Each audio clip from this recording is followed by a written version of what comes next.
আসসালামু আলাইকুম প্রিয় বন্ধুরা, সবাই কেমন আছেন? আশা করি সবাই ভালো আছেন।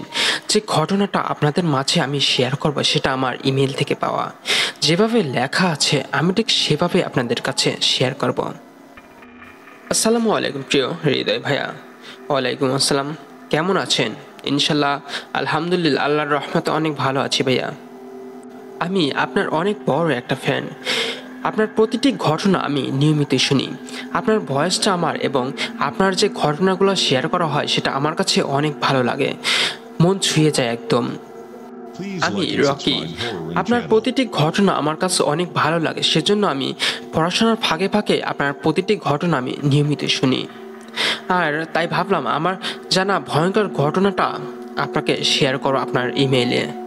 যে ঘটনাটা আপনাকে পাঠিয়েছে সেটা আমার দাদার কাছে শোনা। আমার দাদা আমাকে যেভাবে বলেছিল ঠিক সেভাবে আপনাকে লিখে পাঠালাম। আশা করি আমার এই কাহিনীটা তুলে ধরবেন সবার মাঝে। তাহলে আমার ঘটনাটা শুরু করা যাক। 2002 সাল, তখন আমি দশম শ্রেণীতে পড়ি। সেদিন কোচিং শেষ করে বাড়িতে ফিরতে ফিরতে প্রায় সন্ধ্যা হয়ে গিয়েছিল। বাড়িতে এসেই বেশ অবাক হলাম, কারণ বাবা ঘরের এক কোণে মন খারাপ করে বসেছিল, মাও মন খারাপ করে ব্যাগ গুছাচ্ছিল। আমার ছোট বোনটা চুপচাপ বসেছিল। অনেকটা কৌতূহল হয়েই মাকে প্রশ্ন করলাম, মা কি হয়েছে, সবাই চুপ আছে কেন? মা তখন বলল, গ্রাম থেকে আমার জ্যাঠা নাকি একটু আগে বাবাকে কল দিয়ে জানিয়েছে যে আমার দাদা খুবই অসুস্থ। ডাক্তার বলেছেন হয়তো বড় জোরে কাল সকাল পর্যন্ত বাঁচবেন। দাদা শেষবারের মতো একবার বাবাকে দেখতে চেয়েছেন। তারপর মা আমাকে বললেন আমাকেও ব্যাগ গুছিয়ে নিতে। একটু পরে আমরা গ্রামের উদ্দেশ্যে রওনা দিব। এরপর আমি আমার ব্যাগটা গুছিয়ে নিলাম। আমার মনটাও বেশ খারাপ ছিল, কারণ বাবাকে এতটা মন খারাপ আমি করতে আগে কখনো দেখিনি। বলে রাখা ভালো, আমার নাম মাসুদ। আমরা শহরেই থাকি। আমার দাদা বাড়ি চাঁদপুর, তবে আমার বাবা তার 16 বছর বয়সে গ্রাম থেকে এখানে চলে আসেন। এরপর কয়েক বছর পর পর একবার করে গ্রামে যায়। আমাদেরও তাই খুব একটা গ্রামে যাওয়া হয় না। আজও আমাদের যাওয়া হতো না যদি দাদা অসুস্থ না হতেন। এরপর জামা কাপড় গুছিয়ে বাড়ি থেকে বের হতে হতে প্রায় রাত 8টা বেজে গেল। আমরা একটা ডাইরেক্ট গাড়িতে উঠলাম। গাড়ি সরাসরি গিয়ে চাঁদপুরের বিরামপুরে বাজারে থামলো। সেখান থেকে আমার দাদার বাড়িতে রিক্সায় যেতে সর্বোচ্চ আধা ঘন্টা সময় লাগে। আমাদের গ্রামের নাম হাই মচর। যদিও জীবনে এই পর্যন্ত মাত্র 4 বার গ্রামের বাড়িতে যাওয়া হয়েছে। গাড়ি ছাড়তে ছাড়তে প্রায় রাত 10টা বাজলো। বাবা বললেন 6 ঘন্টা পর আমরা বিরামপুর বাজারে পৌঁছাবো, অর্থাৎ ভোর 4টায়। এরপর 4:30টার মধ্যে আমার দাদার কাছে পৌঁছে যাব। সবই ঠিক ছিল, তবে 4 ঘন্টা বাড়ি করে যেতেই রাত 2টায় হঠাৎ গাড়িটা মাঝ রাস্তায় থেমে গেল। গাড়িতে প্রায় সবাই ঘুমিয়ে পড়েছিল। হঠাৎ গাড়িটা থেমে যায়, সবাই একসাথে ঘুম থেকে উঠে গেল। এরপর কন্ডাক্টর আমাদের বলল গাড়ির ইঞ্জিন নাকি সমস্যা হয়েছে, কাল সকালে আগে কিছুই করা যাবে না, সারা রাত আমাদের এখানেই থাকতে হবে। কথাটা শুনে সবাই রেগে গিয়েছিল, তবে আমার বাবা একটু বেশি রেগে গিয়েছিল, কারণ দাদা অসুস্থ, আর তাই আমাদের কাল সকালের আগের দাদার কাছে পৌঁছাতে হবে।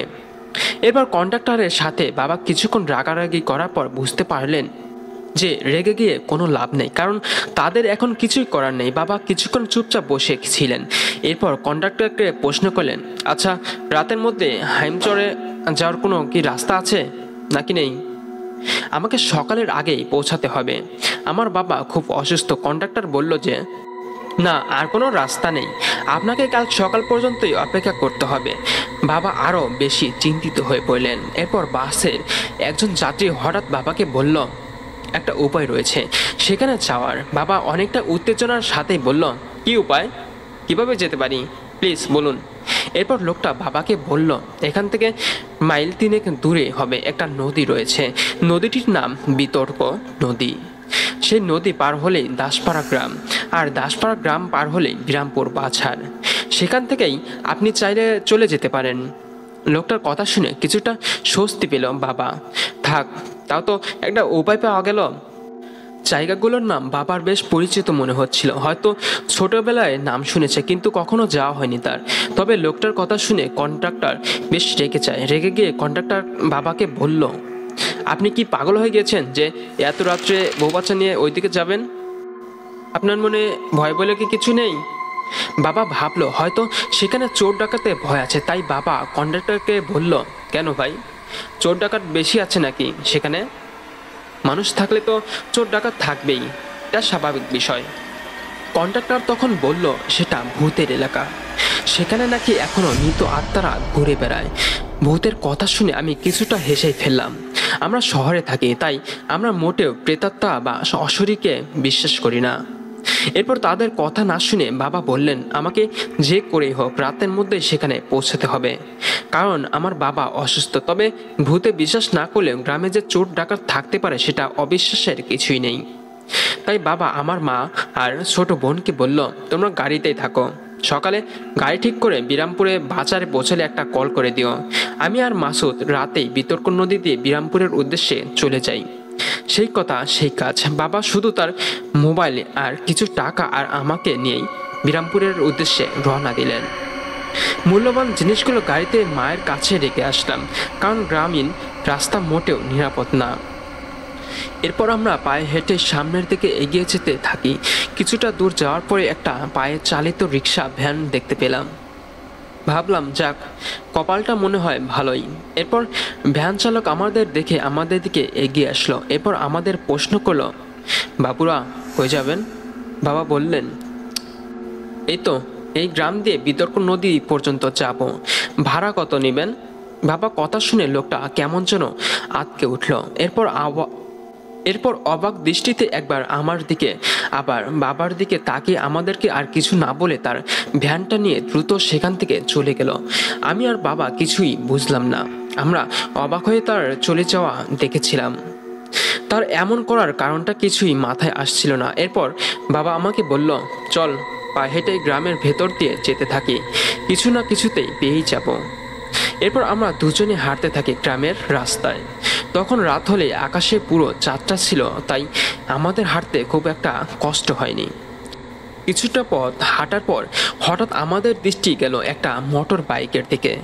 একটা ছেলেকে দেখতে পেলাম মোটর বাইকে আয়নায় তাকিয়ে তাকিয়ে তার দাঁত খিলি করছিল। আমরা দুজনেই ছেলেটাকে দেখে বেশ খুশি হলাম। এরপর বাবা ছেলেটার কাছে গেল এবং ছেলেটাকে আমাদের সমস্যার কথা বলল যে আমাদের গাড়িটা হঠাৎ নষ্ট হয়ে গিয়েছে। এদিকে আমার দাদাও খুব অসুস্থ, যে করেই হোক আমাদের কাল সকালের আগেই হাইমচরে পৌঁছাতে হবে। এরপর বাবার কথা শুনে ছেলেটা কিছুটা মুচকি হেসে বলল, আপনারা তো আমাদের গায়েরই মেহমান, চলেন আপনাদের আমি বিতর্ক নদী পর্যন্ত পৌঁছাইয়া দিয়ে আসি। ছেলেটার কথা শুনে আমরা দুজনে বেশ খুশি হলাম। যাক, তা তো একটা উপায় পাওয়া গেল। এরপর মোটর সাইকেলে করে আমরা বিতর্ক নদীর উদ্দেশ্যে বেরিয়ে পড়লাম। আমি চুপচাপ বসেছিলাম। বাবা আর সেই ছেলেটার মধ্যে কথা হচ্ছিল। বাবা ছেলেটাকে প্রশ্ন করলো, আচ্ছা আপনাদের এই গ্রামের নামটা কি বাবা?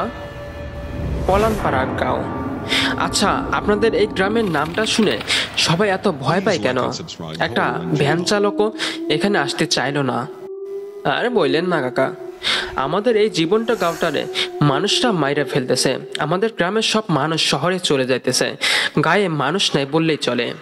আমাদের এলাকাটা অনেক নির্জন, তাই লোকে বলে এখানে নাকি ভূত থাকে, আর আমাদের গ্রামের নাম শুনে বদনাম ছড়ায়। তা বাবা, তোমার নামটা তো জানা হলো না। আমার নাম আলী, আমার বাবার নাম ওসমান চাঁদবর। আমার বাবা এলাকার একজন মেম্বার। ও, অনেক ভালো বাবা। এবং ছেলেটার মধ্যে কথা হতেই খুব দ্রুত আমরা বিতর্ক নদীর কাছে পৌঁছে গেলাম। এরপর ছেলেটা আমাদের বলল, ওইখানে নদীর দিকে দেখেন কোনো মাছিরে পান কিনা।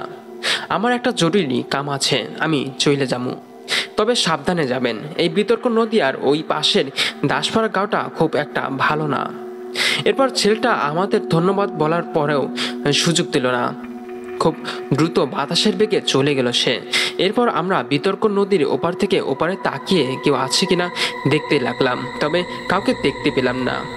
হঠাৎ আমরা একটা ছোট নৌকা দেখতে পেলাম কিছু দূরে, তবে নৌকার আশেপাশে কেউই ছিল না। এরপর আমরা নৌকার কাছাকাছি গেলাম, কাউকে দেখতে না পেয়ে বাবা জোরে শব্দ করে বলছিল, এখানে কেউ আছেন? এই যে এই নৌকা কার? আমাদের দাসপাড়া যেতেই হবে, কেউ আছেন এখানে? তবে বাবার কথার উত্তর কেউই দিল না। তার মানে আশেপাশে কেউই নেই। মিনিট 5 পর হঠাৎ করে নৌকার পাশে পানি কিছুটা নড়তে থাকলো। আমি আর বাবা দুজনে হঠাৎ পানি নড়তে দেখে বেশ ভয় পেয়ে গেলাম। এরপর পানির নিচ থেকে হঠাৎ একটা বৃদ্ধ লোক উঠে আসলো। লোকটার পরনে ছিল শুধু একটা লুঙ্গি আর একটা ছেঁড়া গেঞ্জি। বাবা বেশ অবাক হয়ে লোকটাকে প্রশ্ন করলো, কে আপনি? আর এত রাতে পানির নিচে কি করছিলেন?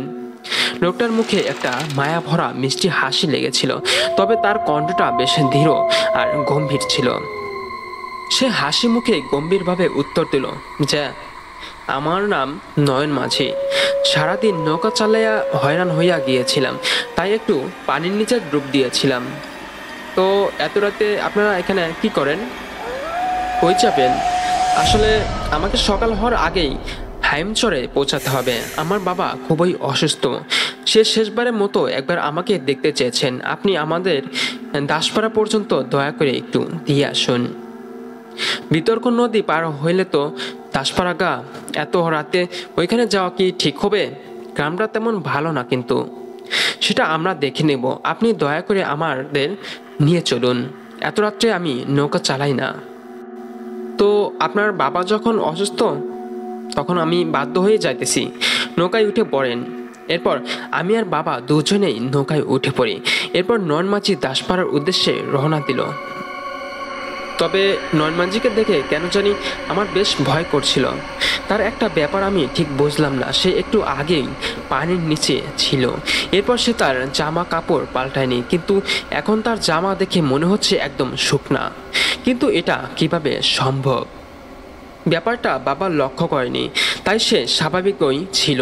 কিছুক্ষণ পর বাবা হঠাৎ করে মাঝিকে প্রশ্ন করলো, আচ্ছা, এই নদীটির নাম বিতর্ক কেন দেওয়া হয়েছে? এই নদীটা দাসপাড়া আর পলানপাড়ার মাঝখানে আছিল, তাই দুই গ্রামের লোকেরা সব সময় ঝগড়া করত যে নদীটা কাগো। একদিন এক সভা ডাকা হয় নদীটা ভাগ করে দেওয়ার জন্য। তা সেখানে সবার মধ্যে তর্ক বিতর্ক চলতে থাকে নদীটা নিয়ে। এরপর বিচারক বলল যে নদীটা কোনো গায়েরই না, নদীটা দুই গায়ের মানুষের সমানভাবে ব্যবহার করতে পারবে। তো নদীটা নিয়ে এত বিতর্ক হয়, নদীটার নাম দেওয়া হয় বিতর্ক নদী। ও, খুব ভালো একটা নাম। আচ্ছা, বিতর্ক নদীটা তো শহরের রাস্তা থেকে অনেক ভেতরে। এত রাতে আপনারা এখানে আইলেন কেমনে? আর বললেন না, ছেলেকে নিয়ে সেই বিপদে পড়েছিলাম আমি। এরপর ওই গ্রামে একটা ছেলে মোটর সাইকেল করে আমাদের এই বিতর্ক নদী পর্যন্ত পৌঁছে দিয়ে গেল। এত রাইতে মোটর সাইকেলওয়ালা ছেলে, নাম কি তার? কি যেন নাম? ও হ্যাঁ, মনে পড়ছে, আলী তার নাম। তার বাবার নাম নাকি ওসমান মাতবর। তার বাবা নাকি পলানপাড়ার মেম্বার। আর বাবার কথা শুনে নয়নমাঝি যেন আকাশ থেকে পড়লো। এমন ভাব নিল সে বইটা চালানো বন্ধ করে দিয়ে অবাক দৃষ্টিতে বাবার দিকে তাকিয়ে বলল, কি কি কোন মিয়া? ওসমান মাতবরের পোলা তো আলী তো অনেক আগেই মারা গিয়েছে। ও আপনাদের নিয়ে আইব মানে? বুঝলাম না আমি কিছু। লোকটার কথা শুনে আমার তো পুরো অবাক হয়ে গেলাম। লোকটা কি বলছে? এটা কি করে হতে পারে? একটা মৃত ছেলে কি করে আমাদের এই পর্যন্ত মোটর সাইকেল করে নিয়ে আসতে পারে? বরং আমাদের এই মাঝিকেই পাগল বলে মনে হচ্ছিল। কি উল্টোপাল্টা কথা বলছে। মৃত মানুষ আবার দেখা যায় নাকি? এরপর বাবা আবার কিছু বলল না। বাবার মনে হচ্ছিল মাঝিটা পাগল হয়ে গিয়েছে। মাঝিও চুপচাপ নৌকা চালাতে থাকলো। এরপর মাঝি একবার বলেছিল, তো শোনা যায় মাঝে মধ্যে নাকি ওই এলাকার মরা মানুষগুলোর আত্মাগুলো দেখা যায়। তবে তার কথাগুলো আমাদের কাছে অনেকটা পাগলের প্রলাপের মতোই লাগে, তাই আমরা আর কেউ কোনো উত্তর দেইনি। আমাদের উত্তর না পেয়ে মাঝিও আর কথা না বলে নৌকা চালাতে থাকে। এরপর কিছুক্ষণ পরে আমরা দাসপাড়ায় পৌঁছে যাই। এরপর নৌকা থেকে নেমে মাঝিকে যেই টাকা দিতে যাব, হঠাৎ আমাদের দিকে কে যেন লাইটের আলো ধরলো। আমি আর বাবা বেশ অবাক হয়ে যাই, এখানে আবার কে এলো? এরপর একজন বৃদ্ধ লোককে দেখতে পাই আমাদের দিকে এগিয়ে আসলো। এরপর বাবাকে প্রশ্ন করলো, কে আপনারা? এত রাত্রে নদীর পাড়ে কি করতেছেন? এরপর বাবা বলল যে আমরা পলানপাড়া থেকে নৌকা করে বিতর্ক নদী দিয়ে এখানে এসেছি। বৃদ্ধ লোকটা কিছুটা অবাক হয়ে প্রশ্ন করলো, কি কন মিয়া, এত রাত্রে আপনি এই মরা নদীতে মাঝি আর নৌকা পাইবেন কই? এরপর বাবা যে আঙুল দিয়ে ইশারা করে সেই নয়ন মাঝির লোকটিকেও দেখাতে গেল। হঠাৎ আমরা তাকিয়ে দেখি একুলকুল কোনো নৌকার আসারও চিহ্ন নেই। আমরা চমকে গেলাম, নৌকাটা এত দ্রুত কি করে চলে গেল? এরপর লোকটা বাবাকে আবারও প্রশ্ন করলো, আচ্ছা মাঝির নাম কি ছিল? নয়ন মাঝি। পাগল হয়েছেন নাকি? তিনি তো মারা গেছেন 3 বছর হয়েছে। বৃদ্ধ লোকটার কথা শুনে আমি আর বাবা দুজনেই তো পুরো অবাক হয়ে গেলাম। এরপর বাবা বৃদ্ধ লোকটাকে সব কথা খুলে বলল। সেই গাড়ি নষ্ট হওয়া, মোটর সাইকেলের আলি বাদবর আর বিতর্ক নদীর নয়ন মাঝির কথা সব খুলে বললেন। বাবার কথা শুনে লোকটা বাবাকে বলল, এ যাত্রী তার দহে বেঁচে গেছেন। ওই পলানপাড়া আর বিতর্ক নদীতে দিনের বেলাতেই কেউ যেতে সাহস পায় না। আজ থেকে 3 বছর আগে আমাদের এই দিকে এক ভয়ানক বজ্রপাত হয়। সেই বজ্রপাতে পলানপাড়ার সব মানুষ মারা যায়। আলী মাতবর আর নয়ন মাঝিও তখন মারা যায়। শোনা যায় তাদের আত্মা নাকি এখনো রাতে দেখা যায়। লোকটার কথা শুনে আমরা যেন ভ্যাবাচ্যাকা হয়ে গেলাম। তার কথা কিছুতে বিশ্বাস হচ্ছিল না যে আমাদের সাথে কি হয়েছিল। এটা সত্যি অনেক ভয়ঙ্কর অবস্থা। আমাদের কোনো কিছু যেন বিশ্বাস হচ্ছিল না। আমরা দুইটা মৃত মানুষের সাহায্য নিয়ে এখানে এসেছি, এটা বিশ্বাস করার মতো কোনো কথা না। কিন্তু তখন তার কথা শোনা ছাড়া আর কোনো উপায় ছিল না আমাদের, কারণ এই এলাকার আর কাউকে আমরা চিনি না। লোকটা আমাদের রাতে তার বাড়িতে থেকে যেতে বললেন, তবে বাবা বললেন যে সকালের আগেই তাকে হাইমচরে পৌঁছাতে হবে, তাই আর দেরি করতে পারবে না। এরপর লোকটা বাবাকে বলল, চলুন তাহলে আপনাদের বিরামপুর বাজার পর্যন্ত পৌঁছে দিয়ে আসি। এরপর লোকটা আমাদেরকে নিয়ে গ্রামের রাস্তা দিয়ে হাঁটতে থাকে। এর মধ্যেই আমরা লোকটার নাম জানতে পারি। লোকটার নাম ছিল মজিদ ব্যাপারী। আমরা বেশ কিছুক্ষণ হাঁটার পর কিছুটা দূরে অনেক আলো দেখতে পেলাম আর গাড়ির শব্দ শুনতে পেলাম। বুঝলাম যে আমরা বিরামপুর বাজারের কাছাকাছি চলে এসেছি।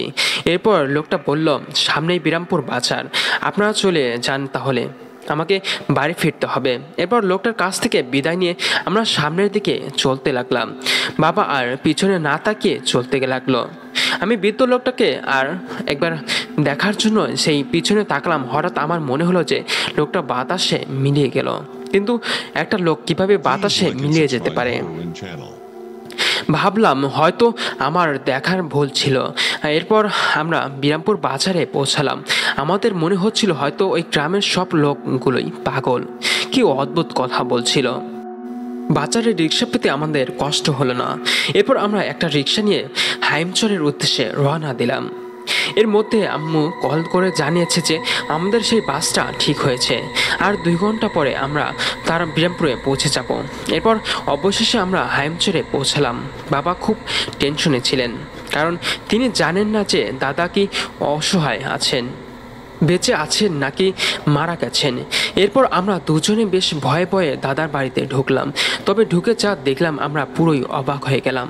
আমরা দেখলাম দাদা আর জ্যাঠা পুকুরের পাড়ে উঁচু করছিল। দাদাকে দেখে মোটেও মনে হচ্ছিল না যে দাদা অসুস্থ।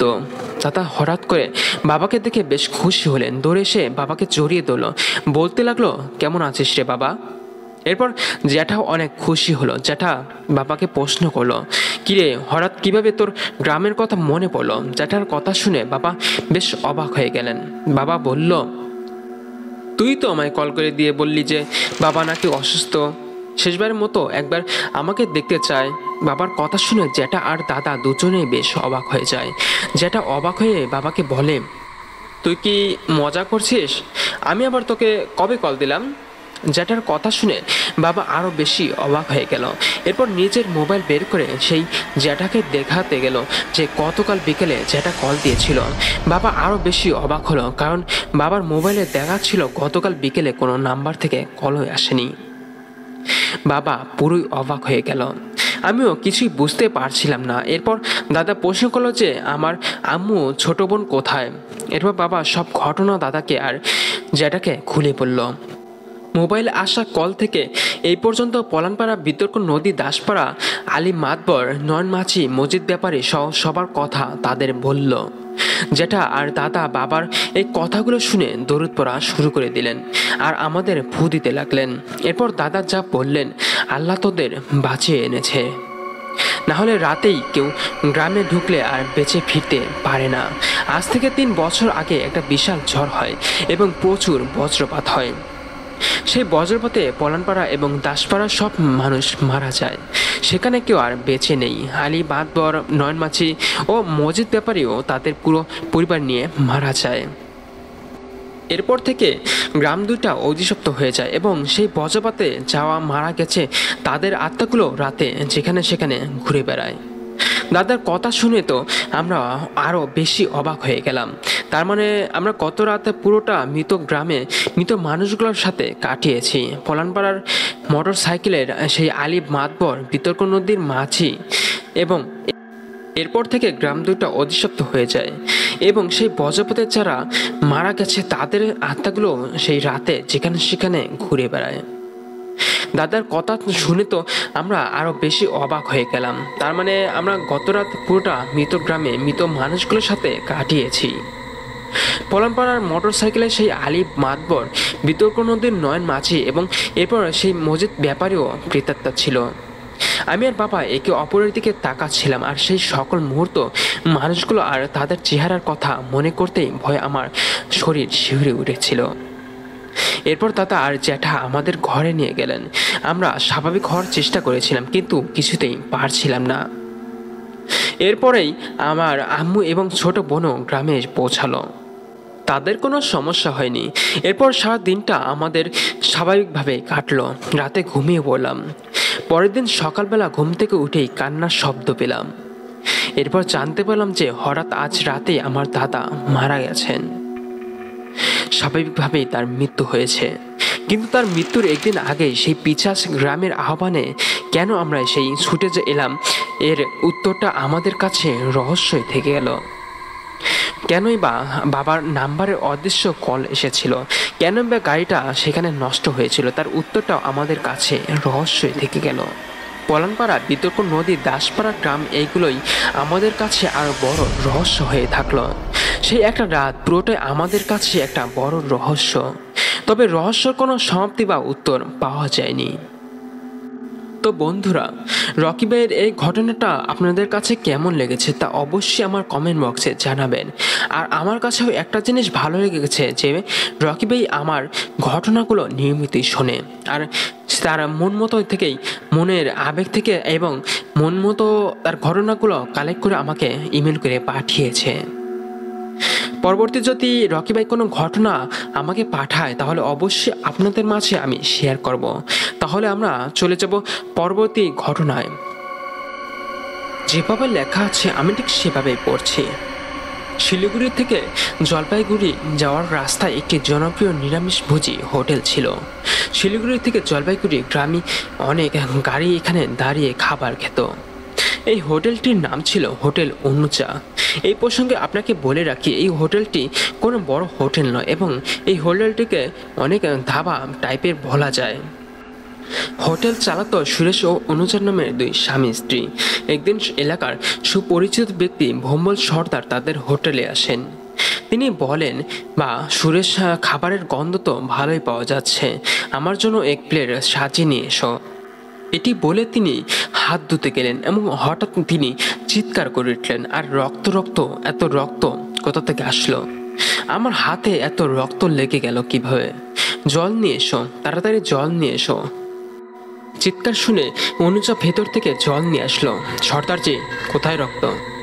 আপনার হাতটা একদম পরিষ্কার না, দেখ কত রক্ত, তোমাদের নল থেকে রক্ত বেরিয়ে আসছে।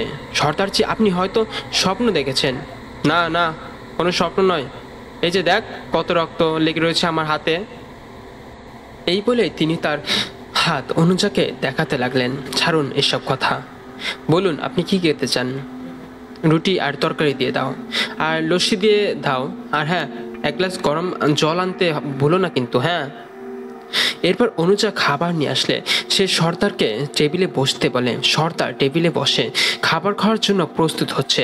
সর্দারজি প্রথমে গরম জল খাওয়ার জন্য গ্লাসটি হাতে নিল। সে ঘাবড়ে গেল, গরম জলের জায়গায় রক্ত কেন?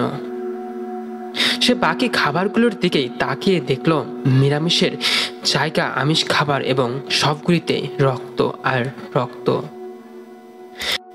সর্দার ঘাবড়ে গেলেন এবং অনুজাকে বললেন, তোমরা আমিষ খাবার বানানো কবে থেকে শুরু করলে, আর তোমাদের সব খাবার এত রক্ত কেন? অনুজা তখন বলল, কি যে বলেন সর্দারজি, সবাই তো নিরামিষ খাবার, আর রক্ত কিসের? কই রক্ত তো আমি দেখতে পাচ্ছি না।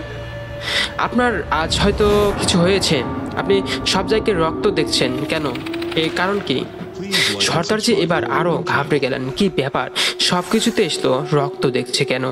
এবার সর্দারজির নজর গেল তার সামনের টেবিলের বেঞ্চে। সে দেখল বিকট আকৃতির মুখ এবং বড় বড় চোখ দুটো, বড় বড় দাঁত বের করে একটি শাকচুন্নি বসে আছে। শাকচুন্নির হাতের নখ অনেক বড় বড়, নখে লেগে রয়েছে রক্ত।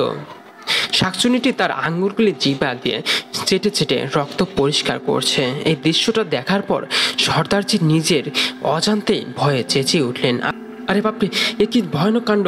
জলের মধ্যে রক্ত লেগে রয়েছে, লসিত রক্ত। নিরামিষের বদলে আমিষ, সামনে শাকচুন্নি পালাও। জীবনকে যদি ভালোবাসো তাহলে এখনই পালাও এখান থেকে, না হলে নির্ঘাত সবাই মরে যাবে। এই কথা বলার পরেই সর্দারজি দৌড়ে হোটেল থেকে বেরিয়ে যান। উপস্থিত লোকগুলো রীতিমতো অবাক হয়ে যান। সর্দারজির এরকম আচরণ কেউ দেখেননি কোনোদিন। শাকচুন্নি কথা শুনে মাত্রই সব লোকগুলো টাকা না দিয়ে সেখান থেকে পালিয়ে গেল। সুরেশ ভেতরে রান্নার কাজ করছিল। অনুজা নরেশকে সব কথা বলতে বলতে কেঁদে ফেলল। তবে এই ঘটনা এই কয়েকদিন থেকেই ঘটেছে। হোটেলে আসা কোনো না কোনো ব্যক্তি ভূত ভূত করে, আবার কেউ ডাইনি ডাইনি বলে চিৎকার করে পালিয়ে যায়। অনুজা বলল, আমার মনে হয় লোকগুলো হয়তো নিশ্চয়ই খারাপ কিছু দেখছে, তুমি কালকে ত্রান্তিকের কাছে যাও। সুরেশ বলল, আমিও আমাদের হোটেলে কয়েকদিন থেকেই বিভিন্ন ভূতের কাণ্ড লক্ষ্য করছি, তাই তোমার বলার আগেই আমি তান্ত্রিকের কাছে গিয়েছিলাম, কিন্তু তান্ত্রিক কিছু কাজে কলকাতায় গেছেন, বাড়িতে বলে এসেছি তিনি আসলে আমার সাথে দেখা করবেন। আপাতত কয়েকদিন আমাদের এভাবে কাটাতে হবে। এই ঘটনার পরের দিন পাশের গ্রামের বৃদ্ধ মোড়ল তাদের হোটেলে আসলো। অনুজা এবং সুরেশকে দেখে বলল, আমি এই হোটেলের অনেক পুরনো কাস্টমার, অনেকদিন পর আবার আসলাম এই হোটেলে। আরে ভাই, এখানে রাখি। আর পলাশ নামের দুজন যে ছিল তারা কোথায়? তাদের তো দেখছি না। এই কথাটা শোনার পর সুরেশ ও অনুজা ঘাবড়ে যায়। সুরেশ বলে, ওরা এই হোটেলে বিক্রি করে দিয়েছে, অন্য জায়গায় তারা আর একটি হোটেল খুলেছে, আর তাদের কিছু টাকার দরকার ছিল, তাই তারা এই হোটেলটি বিক্রি করে দেয়। কাপা গলায় সুরেশ বলল, এই কথাটা শোনার পর মোড়লের মনে কেমন যেন খটকা লাগে, কারণ তাদের কথা বলার ভঙ্গি অন্য কিছু নির্দেশ করছিল। এবার মোড়ল বললেন, ঠিক আছে, আমার জন্য খাবার তৈরি করো, আমি হাত মুখ ধুয়ে আসছি। এই কথা বলার পর মোড়ল হাত মুখ ধুতে চলে যান। নলের সামনে আয়নার মোড়ল দেখতেই সে রাখি আর পলাশের ছবি দেখতে পায়। তাদের ছবি দেখে রক্ত বেরিয়ে আসছে। এটি দেখার পর মোড়ল কিছুটা চিন্তা করলো আর ঘাবড়ে গেল। এরপর সে বাইরে টেবিলে এসে বসলো। অনুজা খাবার নিয়ে আসলো। মোড়ল দেখলো প্লেটে তার প্রিয় খাবার সাজানো আছে। এটি দেখে মোড়ল বললেন, আরে বোন, তুমি কিভাবে আমার প্রিয় খাবারের ব্যাপারে জানলে? আমি হোটেলে আসলে এই খাবারগুলি আমার প্রিয় ছিল। প্লেটের দিকে তাকিয়ে অনুজা ভয় পেয়ে গেল, কারণ প্লেটের যে খাবারগুলি সে দেখেছে সেগুলো আজ হোটেলে বানানোই হয়নি, অথচ এই প্লেটগুলিতে সেই সাজিয়ে রাখা হয়েছে সেই খাবারগুলো। হঠাৎ করেই খাবারগুলো বদলে গেল কিভাবে? অনুজা আতঙ্কে কাঁপতে লাগলো। এমন সময় কিছুটা ভিখারি বাচ্চা হোটেলে এলো। তারা এসে খাবার চাইলো। এটি দেখার পর অনুজা রেগে গেল এবং বলল, যা যা, পালা এখান থেকে, তাড়াতাড়ি এখান থেকে পালা। এমনিতে কয়েকদিন থেকে হোটেলে আজব ভূতের কাণ্ড হচ্ছে, ব্যবসা একদম লাটে উঠেছে। তারপর আবার এরা এসে হাজির ফ্রিতে খাবার খাওয়ার জন্য। উফ, এদেরকে নিয়ে আর পারি না। পালাবি নাকি লাঠি নিয়ে আসবো? যাবি এখান থেকে, যা, দূর হ তাড়াতাড়ি। এই কথা শোনার পর বাচ্চাগুলি সেখান থেকে চলে গেল। সাথে সাথেই অনুজার মনে হলো কেউ তাকে ঝাপটে চড় মারলো, কিন্তু সে কাউকে দেখতে পেল না। আবার অপরদিকে রান্নাঘর থেকে সুরেশ চেঁচিয়ে উঠল। অনুজা দৌড়ে গিয়ে দেখলো সুরেশের হাতে তালু কড়াইয়ে লেগে পুড়ে গেছে। সুরেশ যন্ত্রণায় চিৎকার করছে। ঠিক এই সময় তাদের কাছে খোঁজ আসে যে তান্ত্রিক ফিরে এসেছে। এরপর তারা সেই রাতে তান্ত্রিকের বাড়িতে যায়। সেখানে তারা হাত জোর করে তান্ত্রিকের কাছে বলতে শুরু করে, আমাদের বাঁচান বাবা, কয়েকদিন থেকেই আমাদের কাছে নানান ভুতুড়ে কাণ্ড চলে এসেছে। আজ আমাকে থাপ্পড় মেরেছে শাকচুন্নি। এই কথা শোনার পর তান্ত্রিক বললেন, তোমাদের হোটেলে নিশ্চয়ই কারো লাশ কবর দেওয়া হয়েছে, আর সেই লাশ মুক্তি খুঁজছে। অন্যায়ভাবে হত্যা করা হয়েছে তাকে, তার আত্মা শুধু মুক্তি মুক্তি করে ঘুরে বেড়াচ্ছে চারদিকে। তার আত্মার মুক্তি না হলে সে হয়তো তোমাদেরও মেরে ফেলতে পারে। চলো এখনই চলো তোমাদের হোটেলে। না বাবা, এত রাতে আর হোটেলে যাবো না। সেখানে শাকচুন্নি আসে। আতঙ্কিত হয়ে অনুজা বলল, না না গেলে তোরা মরবি, চল তাড়াতাড়ি। এরপর তারা তান্ত্রিকের সাথে ভয়ে ভয়ে হোটেলে যায়। এবার তান্ত্রিক বলে, আমাকে পরিষ্কারভাবে বলো এখানে কাকে কবর দেওয়া হয়েছে আর কোথায় আছে তাদের কবর। এবার অনুজা বলতে শুরু করলো, এই হোটেলে আগে যিনি ছিলেন তিনি প্রতিদিন গরিবদের খাবার বিলিয়ে দিতেন। আজ থেকে প্রায় 7 মাস আগে আমরা দুজন এখানেই কাজের সন্ধানে আসি। তাদের মন খুব ভালো ছিল বাবা, আমাদের তারা সহজে কাজ দিয়ে দিল। আমরা দেখলাম যে সারাদিন হোটেলে যতগুলি খাবার তৈরি হতো তার অর্ধেকই গরিবদের দিয়ে দিত মালিক ও তার স্ত্রী।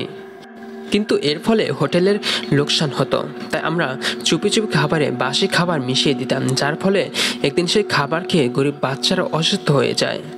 এই কথা হোটেলের মালিক জানতে পেরে আমাদের কাছ থেকে বের করে দেওয়ার হুমকি দেয়।